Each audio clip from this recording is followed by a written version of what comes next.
Are you looking for living books that make summer learning feel like play? Well, today I'm sharing our Charlotte Mason inspired homeschool book haul and how I use these books for habit training, nature study, and just creating slow, joyful days at home. So let's get into it.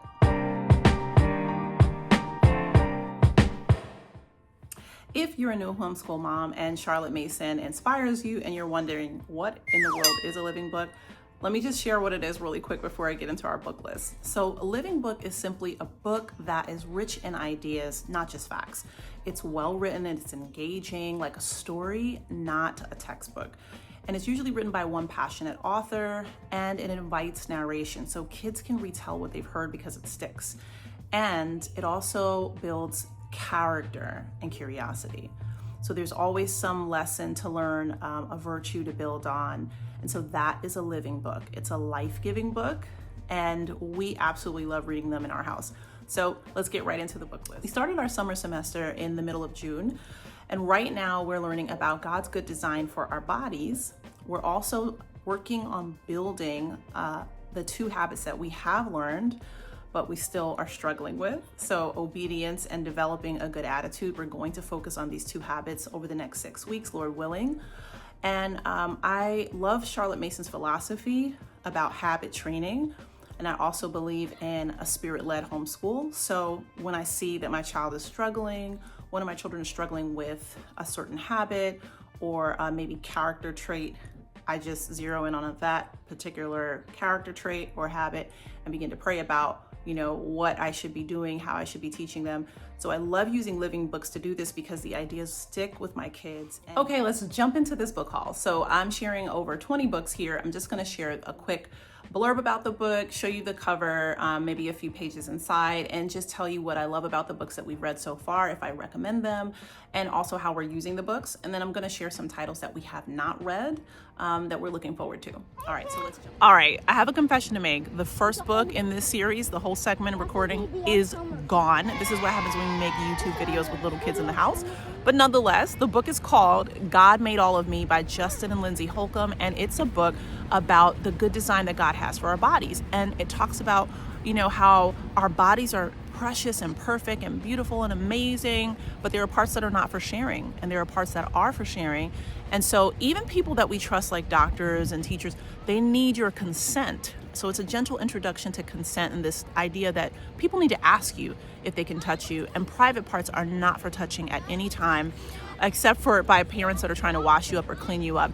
And again, once again, for people that they trust, they still need consent, and that it's okay to say, no, don't touch me, even to relatives like grandparents and siblings, because private parts are not for touching. So I love the fact that this book gently introduces these concepts in a biblical way, and the story sticks and the concepts stick with my kids, and they loved it. So some other books that I picked up to continue this conversation about God's good design for our bodies and how God makes babies, and just, this idea that we are perfectly, fearfully, and wonderfully made by God, is The Story of Me. This book is by Stan and Brina Jones, another couple.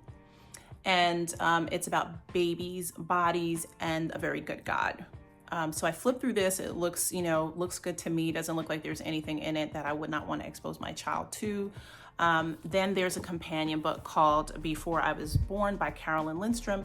And there are over 1 million copies of these two books that have been sold. How God Makes Babies by Jim Burns. I'm flipping through this as well, but so far it looks like it's okay. It may be, I think, geared toward 6 to 9 year olds. So there's some parts of this book that I'm probably going to read to my kids, and other parts that I'll wait on. So that's all the books that I got for, this topic of God's good design for our bodies, babies, marriage, all of that.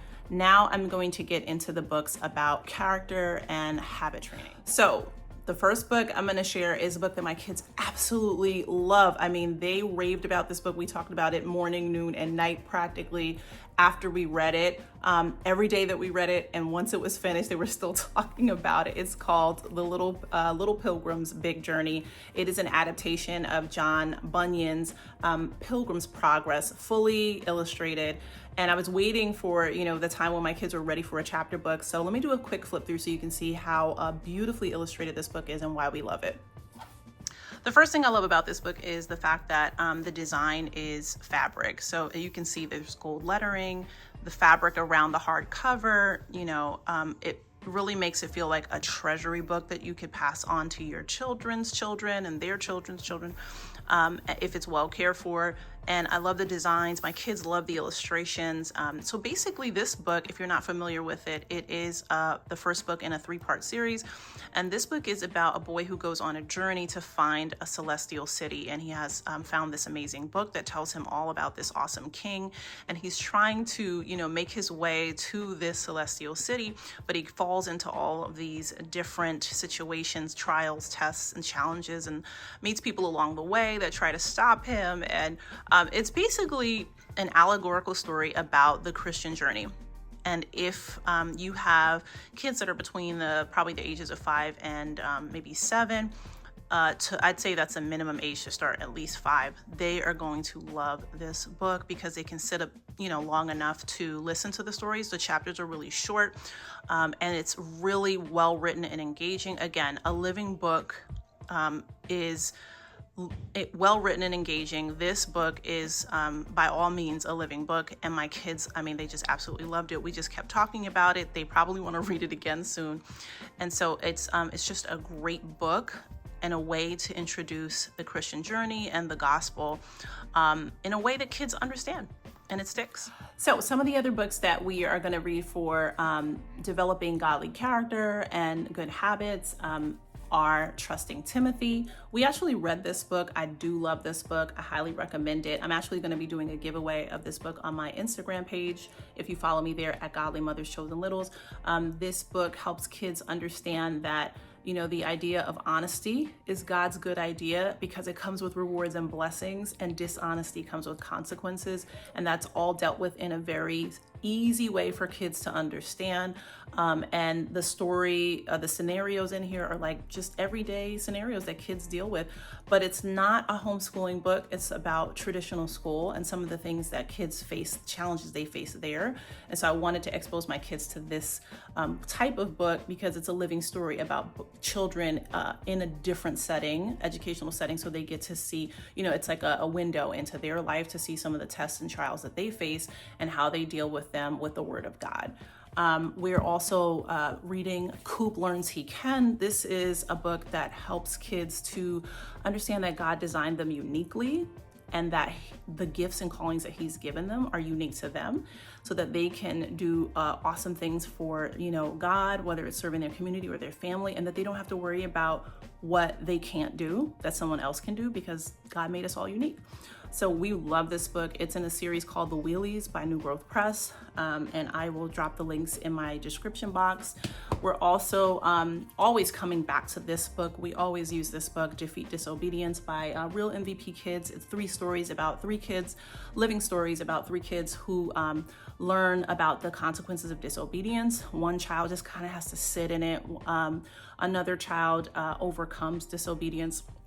The third child, I think they also overcome disobedience, but they're very real scenarios, real life scenarios that kids, would experience at this age. And these are young kids, learning how to defeat disobedience and be victorious. Now, this is not a Christian book, but I use scripture to help reinforce why we need to defeat disobedience, why the enemy, wants to use it to keep us far away from God, and how being obedient and trusting God helps us to stay close to Him.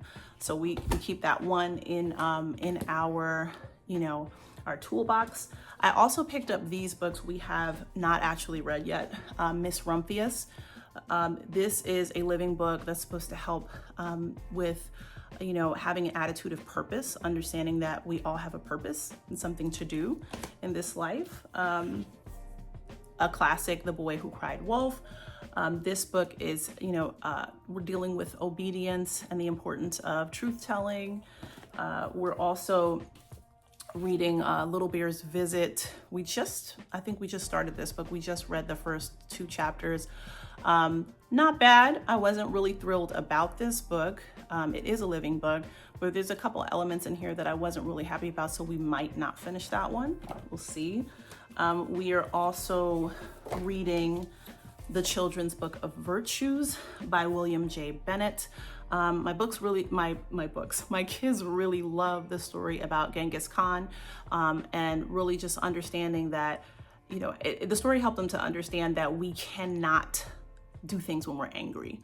And it also deals with other areas where, kids struggle, where all of us struggle, with like doing our own work and being responsible and, having a good attitude and being respectful of others. And so this book is great. Again, we have not read the whole book. We just read the story about Genghis Khan, and we're going to work through some of the other stories. We are also learning about the safari and animals on the safari. So we picked up Giraffes Can't Dance by Giles Andreae, I think. We absolutely love this book. My kids really loved it. The illustrations are just dazzling, I think, for the eyes. And it's just a musical book. It's poetic. The kids love it. And I was able to, use this book to also teach about habits, because the character goes through a really difficult situation but kept a cheerful attitude. So we talked about Philippians 2:14 and just doing things without grumbling and arguing. So this was a good one. Another safari book that we read is called We All Went on Safari, A Counting Journey Through Tanzania. And what I love about this book is that you're learning a little bit of Swahili, you're counting, you're also learning about the animals on the safari in this book as well, and about the Maasai people, which are a tribe in Tanzania. So beautifully illustrated. My kids loved it. And they already know how to count to 10, but I highly recommend this book for your young children who are still learning how to count, and just becoming acquainted with their numbers. So this is a beautiful one, especially if you have kids that love safari animals. We also are reading Bringing the Rain to Kapiti Plain by Verna Ardima, another beautiful book about animals in the plains. Since we're learning about the African safari, of course, I had to get a book about Africa. This book is called Africa is Not a Country by Margie Burns Knight. I love it. We read it last fall. My kids loved it. We took our time and went through each country. And so this is a living book with stories about African families. Depictions of real African families, and it talks about, their day in the life. It's almost like a day in the life snippet of these families and their culture and their foods and the things that they do. So my kids love it. And since we're going to be learning about safari animals, we will be passing through some of the countries where these animals live. And we just wanted to also make that connection and read these stories again. We also picked up this book from the library called The Walking School Bus. It's also another African story. It's a Vox book, which means that it has a audio component. And so there's times when I want to take a break from reading and my kids can just sit and have a story read to them. This is a living book about an African family. And the children in this story have a conflict they have to resolve. There's an issue that's preventing them from doing something that they really want to do. And so they're learning about resilience and perseverance and other great character traits in this book, while also learning about families in Africa. And so this is a wonderful read. They've listened to it once or twice and they really enjoy it. We celebrated Juneteenth and we did some artwork, and we read the Juneteenth story celebrating the end of slavery in the United States by Alia Agostini, L. Agostini. I highly recommend this book. It's historically accurate. And I love, again, the living story. It's a life-giving book and it's a beautiful story. And it shares, all the history a little bit before Juneteenth, before the date was known as Juneteenth. It was Jubilee Day, and it goes through the history in a way that kids can understand. And the illustrations are just rich and beautiful, very colorful. And so we'll probably keep this one and read this one again next year. For June, African American Music History Month, we read Martin and Mahalia, His Words, Her Song by Andrea Davis Pinckney and Brian Pinckney. I highly recommend this book if you're doing a composer study this month or anytime, maybe Black History Month or any time of the year. We love the poetry and the rhyme. It's not a rhyming book, but there are some poetic, rhyming elements in here. It's a living book that tells their stories from when they were young children all the way up to adulthood and how God used them to do, amazing things in the civil rights movement. And the common thread that they shared was their faith in God, and how they both shared the gospel in different ways. But she was our composer for composer study, and my kids love listening to her music. I highly recommend this book. We are also reading a couple of Spanish books because we are developing that foreign language skill. And it's not something that we do all the time. I'd say it's something we do maybe, on a weekly basis, maybe once a week. And I found a book at the library called Mama Goose. And so it's basically all the Latin nursery rhymes in English and Spanish. So I love finding these bilingual books at the library because the poems are really catchy and memorable. My kids can remember and easily recall certain vocabulary words because they hear it in a catchy, musical way. We also are reading a classic by Eric Carle, The Busy Spider, but this is La Araña Muy Ocupada. So this is in Espanol, and they know this story well. So when we read it in Spanish, it was really easy to follow along, and they love hearing the Spanish language. It's definitely one of the things that I would like to do over the next few years with my kids, helping them to develop a love for Spanish and learning Spanish, because we live in a very Latin-rich, country now, and practically, 1 in maybe 5 people that you meet speak Spanish. So it's something that one of the gifts that I want to give to my kids. So we're always reading Spanish books. And lastly, I have some fun books. This book is called Zero Zebras. It's another counting book. This book also has some safari animals in it, and it is a living book, and it's poetic. It helps the kids to remember. And this book is about the number 0. So they're counting, I think, up to 10, but the focus here is that there are 0 zebras wherever you look. So it's a fun book. We also have some other just like fun stories that my kids love reading. I didn't include them, but we have lots of fun stories, funny stories that want to, make you laugh, poetry. That's a big thing in our house, but we really are a big read aloud family. And my kids also like to independently pretend to read. One of my oldest children, he can read a little bit, but he still pretends to read, and my youngest still pretends to read, and that's perfectly fine. And I love that they have this love of reading. And having these living books, again, just makes the summer learning experience so much fun.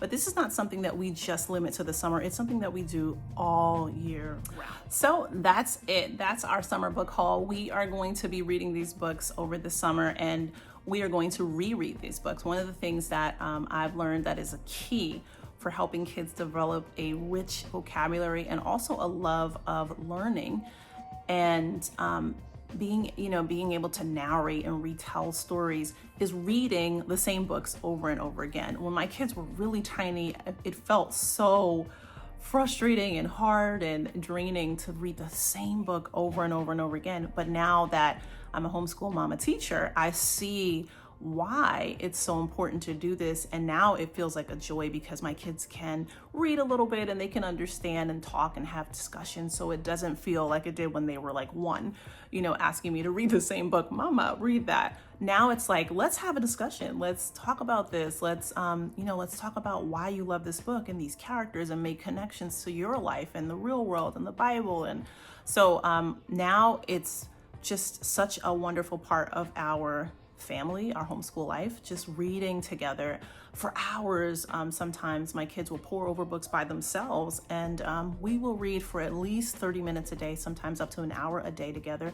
So a Charlotte Mason style homeschool, it is definitely very parent involved because there's lots of reading and you need to be there to read with your kids when they're little. As they get older, they will learn to read and they'll be independent readers. But even as they get older and they can read on their own, we're still going to do family read-alouds because it's one of the ways that our families bond and grow closer together. So if there's any book that you saw that you like that you want to get this summer, I'll drop the link in the description box. I do have a partnership with New Growth Press, so there is a commission that I earn, It's no extra cost to you. And I do have an Amazon affiliate partnership. So if there's any Amazon links that you see, I do get a commission if you buy the book through the link, but there's no extra cost passed on to you. So I hope that you enjoyed this video, and I will be back soon with another one. So have an awesome summer, and God bless you. If you have any homeschool questions, drop them in the comments. I'd be happy to answer, and I'll see you in the next one.